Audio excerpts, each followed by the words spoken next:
March 21st.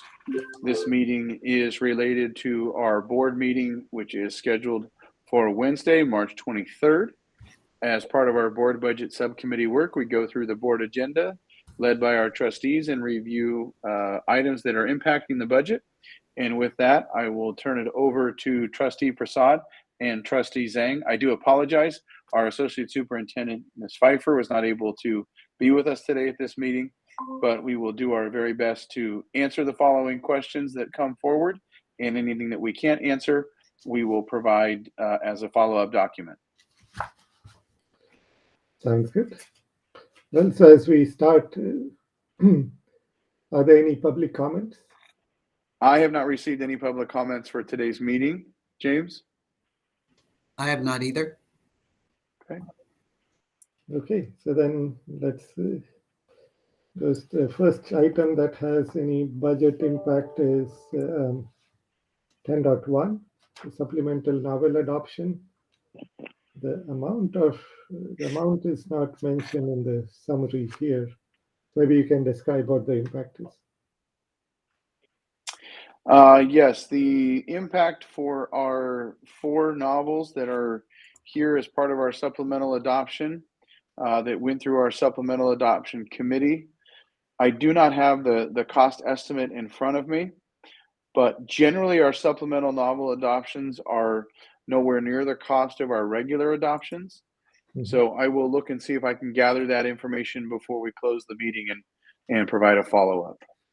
Sounds good. And these come from side discretionary funds, right? So those are the discretionary funds are already all budgeted. So there's no additional budget impact because of this. That's correct. The sites have already been allocated their discretionary funds for the year. Okay, very good. Then the next one. So one more question on this one is this is once a year we would provide supplemental novels for each for 7th to 12th grade. This would depend on when the supplemental committee for the secondary novels meets to review potential novels. There's not necessarily a prescribed limit, but the process that it goes through is that sites are submitting books for review for the supplemental novel committee. And so it might not be multiple times during the year, but generally I think I've seen it once each of my last 2 years. And then we saw our core novel adoptions increase in their diversity at the last meeting. Right, yeah, that I remember. But I also remember last year we have approved supplemental novels as well. So I'm wondering whether, this is a once a year activity. I would say that it certainly could be once a year. I don't know that it is demanded that it be once a year, however. So I wouldn't want to say that it would absolutely take place every year mm-hmm. because the meetings take place 3 times a year. Generally, it would take that much time to get through the novels and to give them a proper review. So I would expect that it would likely be at most 1 time a year, but not mandated 1 time a year. So it's like as needed basis. Yes, I think that's a good way to consider it. And that's part of the reason why it's funded out of site discretionary funds, because not every book on the supplemental novel adoption list will be read by every site. Okay, all right, thanks. Okay, then moving to 10.2, NPSMPA is this one. It's a smaller dollar amount. Yes, this is a contract for services, a non-public agency, and that contract for services includes staff to support speech and language pathology and paraeducator support. And after this, we'll have a little less than 1.5 million balance for the rest of the school year from a budget. Yes, that is correct. Okay. Now, if we had a crystal ball, is this typical at this time of the year to have this kind of balance, and do we use up most of the money before the end of the year?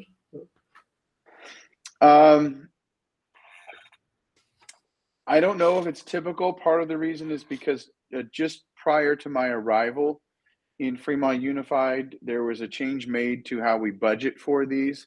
It was previously budgeted in a way that only 90% of the amount was budgeted, and then they would draw additional monies beyond that when needed. And just before my arrival, the decision was made to budget 100% of the allocation. So I don't really have enough anecdotal evidence year over year. But where we are in the school year, I would not expect too many changes in placement that would result in additional expenditures out of this fund.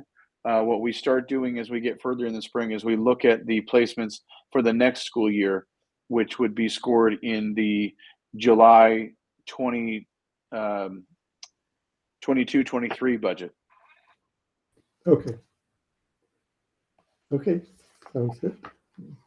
Then the next one, 11.1, purchase orders. Anything extraordinary in this list? No, it's a little lower than normal, I think in large part because in the purchase orders, our Fund 21 is a little bit lower. And obviously when Fund 21, our building fund, has more significant expenditures, that dollar amount goes up, but nothing extraordinary. Okay. The next one, 11.2, disposition of personal property. There's really no fiscal impact to that. We Correct. can move on. Next one is 11.3, agreement with Mason Theatrical for Washington High School Theater project. So Yes, this is to finish out the final lighting aspects of the project. This comes from our Fund 21 Measure E dollars, just under $79,000 to complete the lighting part of this project. okay, and with this, will the theater be all ready to go? Okay. I believe this will be the last element that we need for the theater, yes. Oh, that's good. So I'm sure that the students and our staff are looking forward to this. The next one is a school loop, and this is the last year, I believe, that school loop can offer us this capability, and then they will sunset, right? Yes, that is correct. So that's $70,400. Is it the same or different than last year? Staff is currently reviewing that information, and let me see if it's been provided yet, because I know they were working. Numbers here, 89,000, 1920. It's seems lower. lower this year by a significant amount. So probably it's end of life, so much less services offered to us. Yes. Okay. Yeah. So this is something that we absolutely need for continuity this year, right? Yeah. Correct. We will be working, once we renew this for 1 year, then we'll be working on transitioning to another platform so there's not a disruption in service. Okay, then 11.5, this is extra work to be done, right? For construct, this is extra work, or is this part of the next phase of the project? So the Thornton project in and of itself has been done in phases and is designed to be done in phases. Mhm. As part of the most recent phase, DSA advised that we needed to modify the foundation systems for that phase of the project at Thornton. And so because of that, the additional scope is required. So that's where we are with this item, and that's why it is, again, coming out of 121 Measure E. It's part of the next phasing for the Thornton project, and it's just under $31,000 at $30,565. Right, and this is where I think I asked a question offline about why, how come DSA can make that change? I mean, is this part of something that was already approved by DSA, and there's a scope change? Was that? Yeah, I reviewed that information. Trustee Prasad, is a great question. And ultimately, it was because of the project being done in phases. So that wasn't something that DSA reviews as part of the first phase of the project. So sometimes when we do a project, we submit everything to DSA at once. and it's one phase for DSA's review. Thornton is a project that's been done in phases, and it was based on the last phase that was sent to DSA that we got this feedback. Okay. So how does the contractor bid? Sorry, Trustee Zhang. So how does the contractor bid without some of these things? So the DSA review happens after the plans are done, and it can happen that way because generally the project manager and construction firm are part of the DSA review process. Okay. And the submission process. Yeah, question is, when is our projection on the completion date of this one? Is that fall of 23? I'd have to go back and check this specific phase, but we expect that Thornton will be ready for the full transition to 6th through 8th grade in the fall of 2023. So when we start the 2023-24 school year. Okay, so that's the thing. I'm thinking, can we actually get a little portion of in our district website to provide the project we have been working on and what is projected finish date, and whether the 6th grade, whatever, the change based on our projection, to give the community additional information, because this kind of information keep on coming up to me. And also yes, for me, I would like to see what kind of project we've been working on. And from the beginning to finish line. Mm-hmm. Yeah, we certainly can. We have, as we shared in our community newsletter, upcoming meetings for our Measure E bond reporting out. The community meetings that we started holding last year, we'll be holding again this spring. Mm-hmm. And when we have those documents ready for publication, we'll be sure those are included on the homepage of our website. And those will include all that information, the progress on the projects, as well as the anticipated opening of the middle school conversions.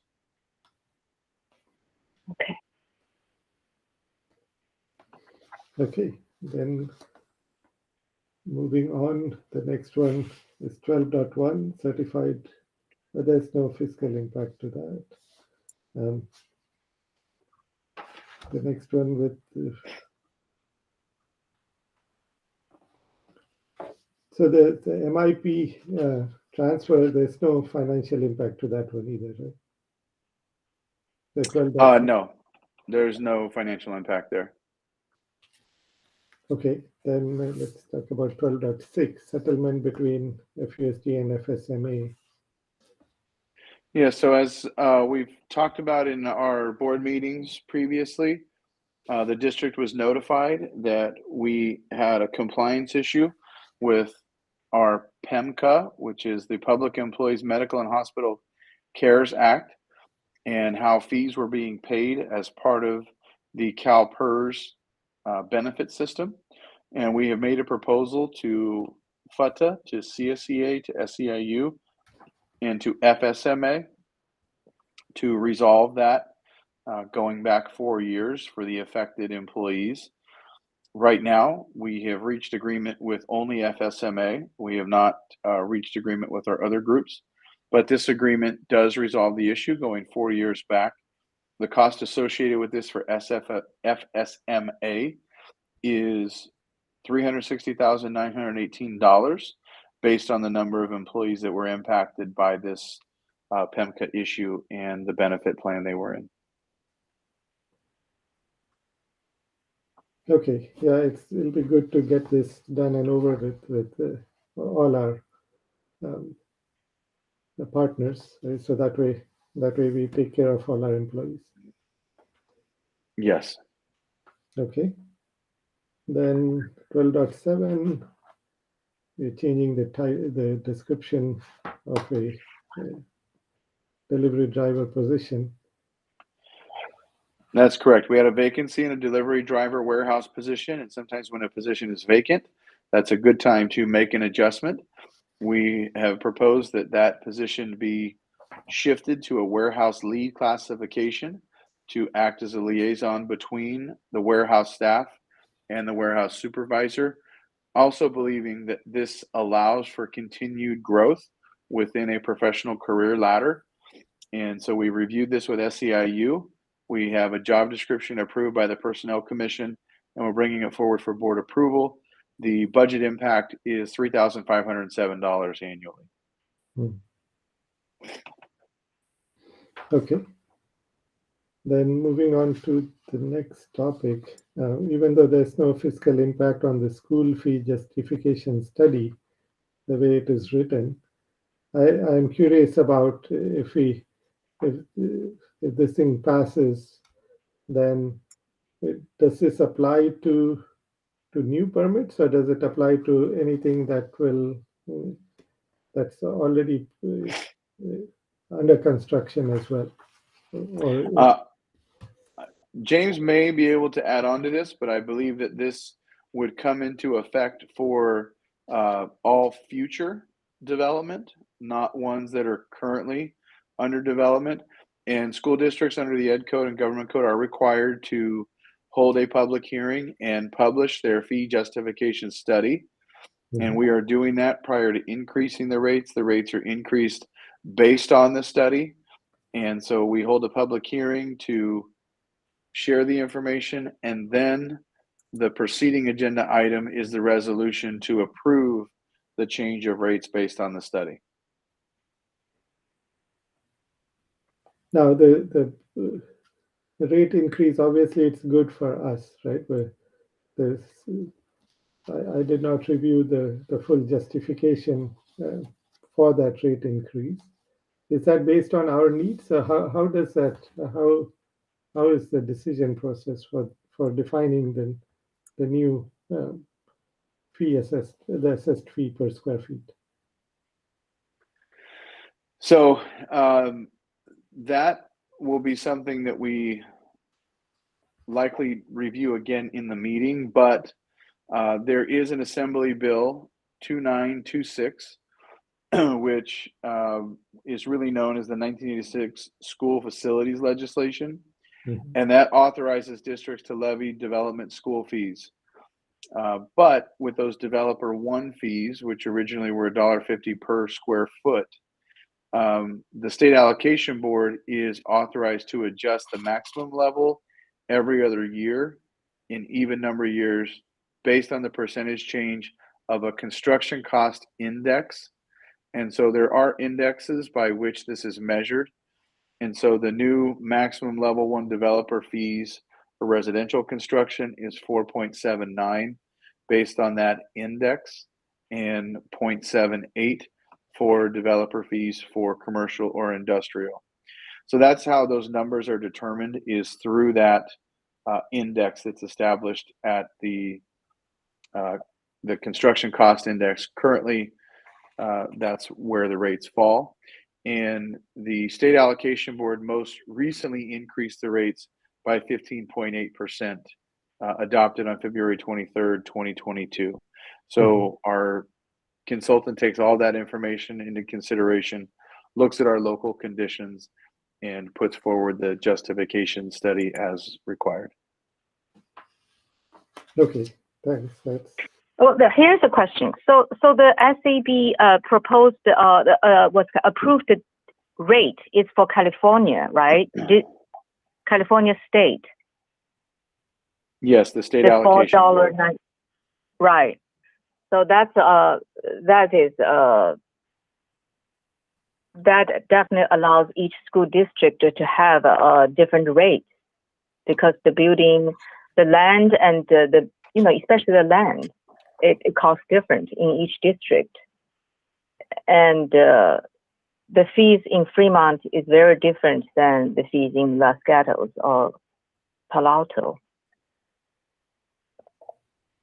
So I think is it a very common practice for each district to have their own modified rate after the state published their standard rate?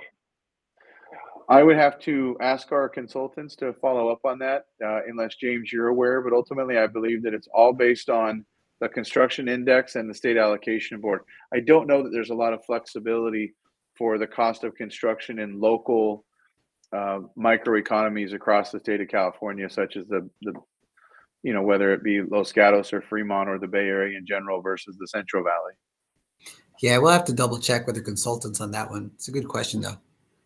Yeah, because we are having to hire the consultant as FUSD, right? So I'm expecting the state to put a maximum that we can charge, and the local, at a district level, the consultants assess what should be the number between whatever 0 and that maximum.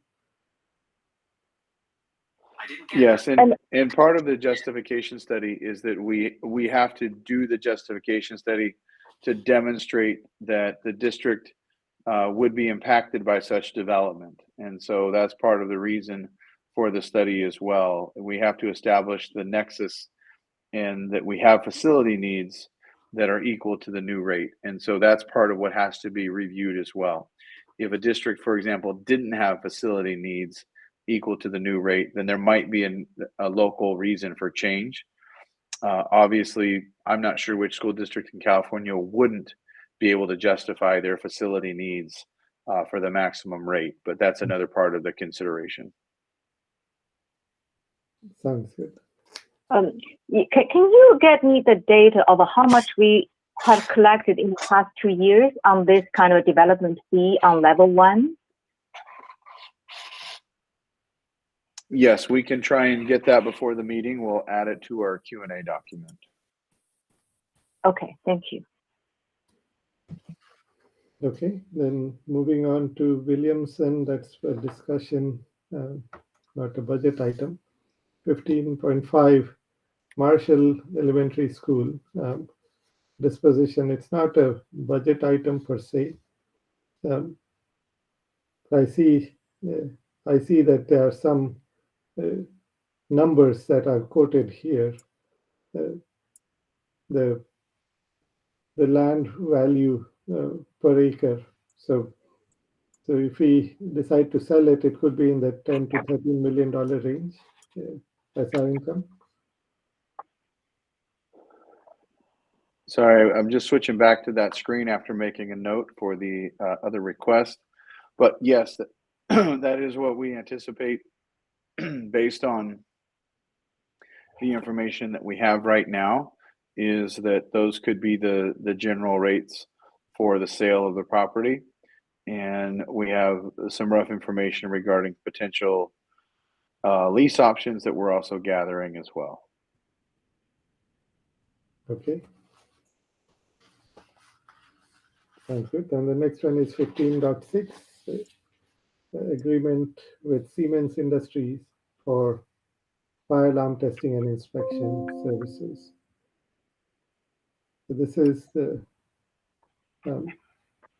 this is where I'd asked the question about the so the costs are so different, right? Almost 7x difference between the least dollar bid and the highest dollar bid. So did we check if they are providing different level of services? Yes, I did ask that question. So far, the information provided back has been that all of the vendors that submitted a proposal had the same information by which to create their proposal. And our staff wasn't certain as to what would have caused the significant discrepancy in the bid totals. So staff will continue to review that, but that was the initial response that I received from our staff. And as you noted, Trustee Prasad, there is a significant difference. Siemens is a bid amount annually of $233,730, the 5-year total just over $1.1 million. And it is noted in the agenda item that this work has at different times been done internally. One of the areas of concern right now is staffing is a challenge across all sectors in the state, also for school districts. And we want to make sure that if we do have a staffing challenge with our many competing interests on the facility side, that we ensure our fire alarm testing and inspection services are taken care of.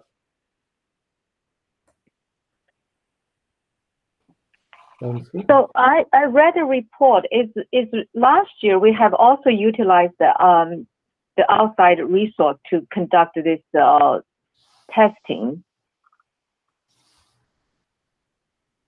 Yes, we have used outside resources before.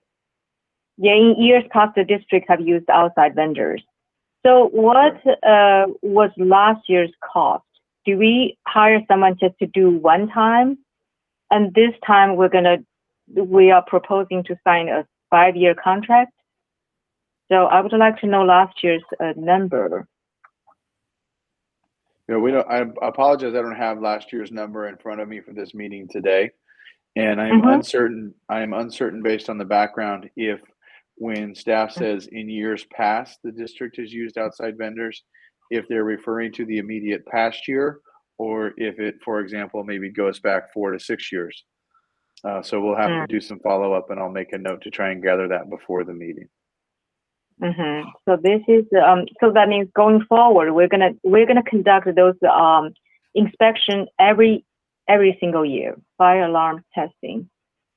Well, the requirement for inspection is annual. That never changes.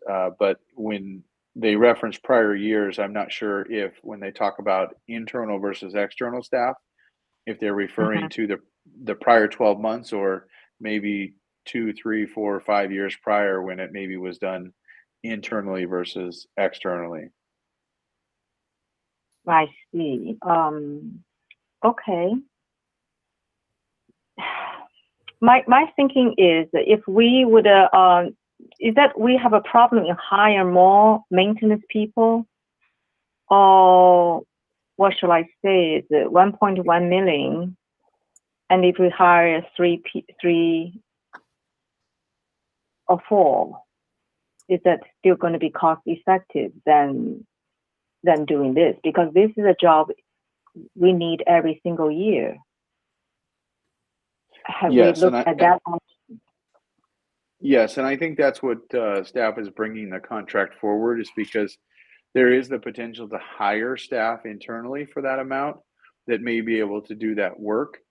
But the question is, given the fact that we are on average 25% in a staffing deficit for our classified staff in that area, we have to look at the potential issue of, even if we're hiring staff, not having enough staff readily available to complete all of that work.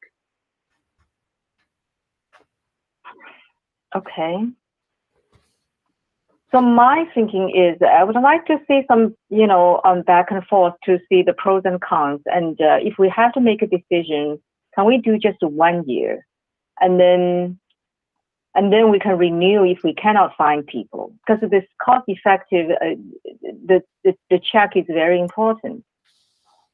So if we can save 500,000, and by hire some people on our what's called the salary base. So I will ask staff to work on that and see if we can find out the answer. I'm pretty sure we could consider all options, but I would only offer the caveat that if we moved it to 1 year, it might change the price that we've been quoted, right? Because the company may have offered the quote based on a 5-year agreement. And so it's possible that if we come back and say, no, we only want to do a contract for 1 year, that it may impact the initial bid that we were provided. Yes, that's possible, but I would like to know a little bit more data on this before at least I can make a decision. It's not we have to make a decision on Wednesday's meeting, right? The item is listed for action.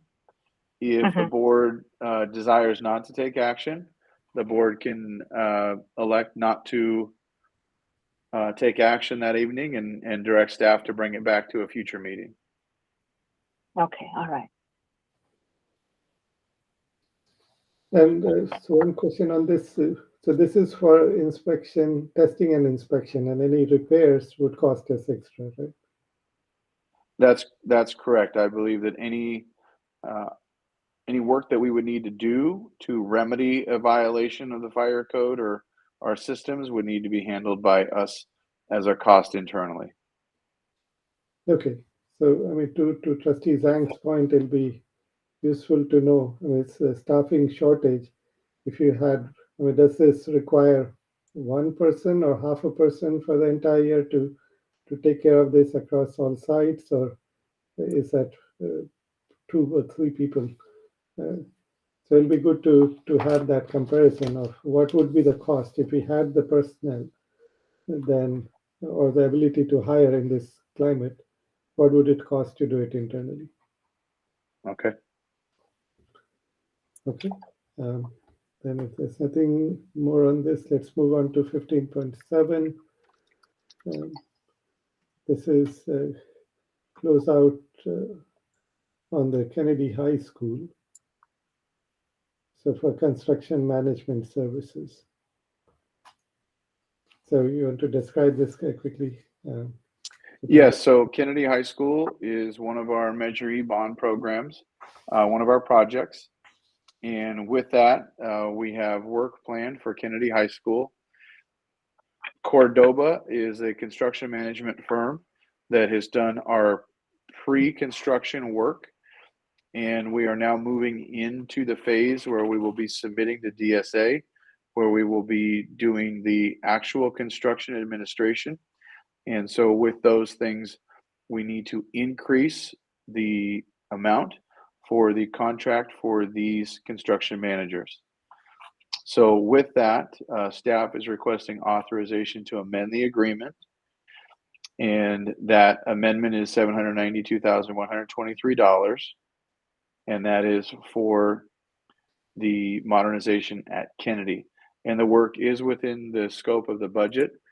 In terms of a question that I was asked about this is this a fair market price?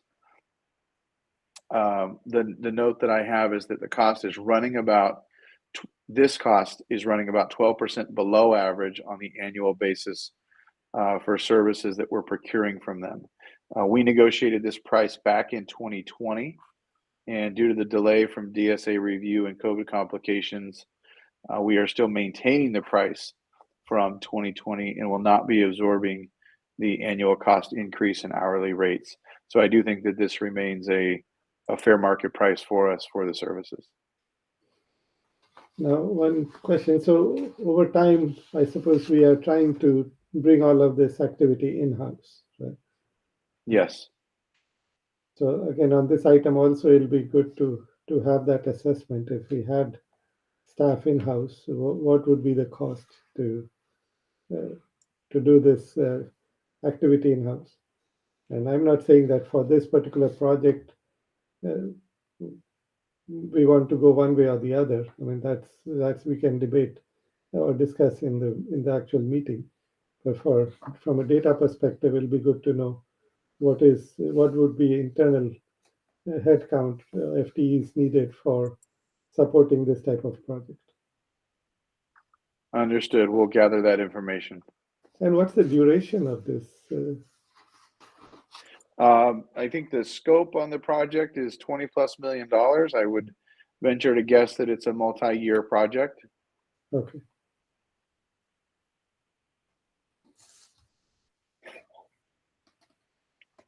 But I'll have to consult with our director of facilities to make sure I'm accurate on that timing, because it is an assumption on my part. I apologize.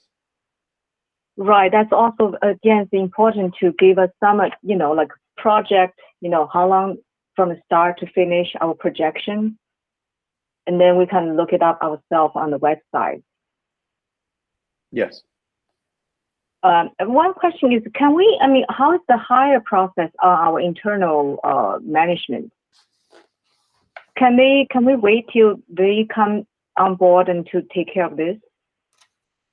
Well, if we wanted to have this project wait until we had somebody hired, it could result in a further delay in the project. That would be a concern regarding cost escalation for the project and delaying a project for Kennedy, which I think has already been delayed once before. So we are looking at bringing internally our construction management. My recommendation, which I will share in the board meeting on Wednesday, is that we move forward with this project as to not create any additional delays for Kennedy High School.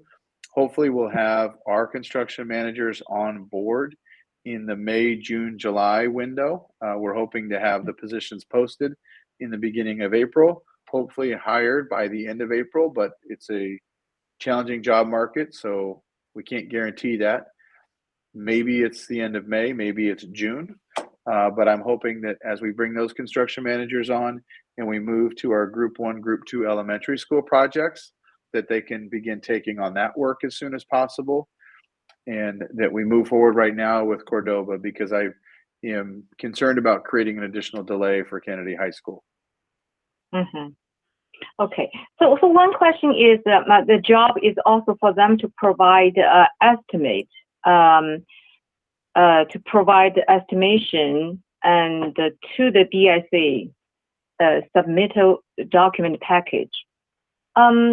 So does that need to be more accurate for DSA? I thought that we, as the owner, needs to know the number. And why is the concern to the DSA of how much does that cost?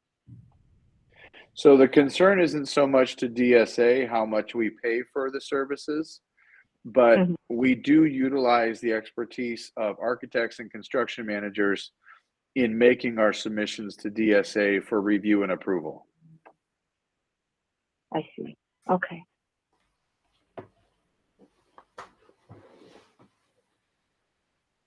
Okay. Any other questions, Trustee Zhang? I think that's it. So this was the last item with the financial impact. Any comments from staff here before we close? No, I would just close by saying I have not, in the moment, I'm double checking, I have not received any public comment. Okay, very good. Okay. Okay. Thank you. Thank Thank you, everyone. Everyone. Thanks, everyone. Bye now. Bye-bye.